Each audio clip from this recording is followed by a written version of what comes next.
In this example, we will be finding the square root of 9. Normally, to find the square root of a value, we would look at the factors of that value, and then we would expand out using a math rule, and then we would simplify.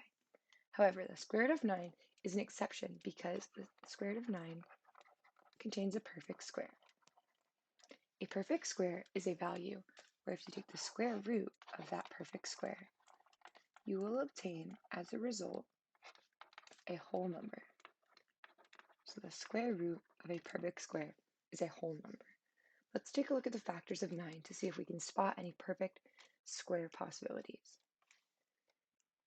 9 has factors of 1 times 9 to give us 9, 3 times 3 to give us 9, and that's it. So as you can see, 3 times 3 will give us 9. Therefore, 3 squared gives us 9. Now we can say the square root of 9 will be 3. This is our final answer, and it requires no further simplification or estimation, as the square root of 9 is exactly 3.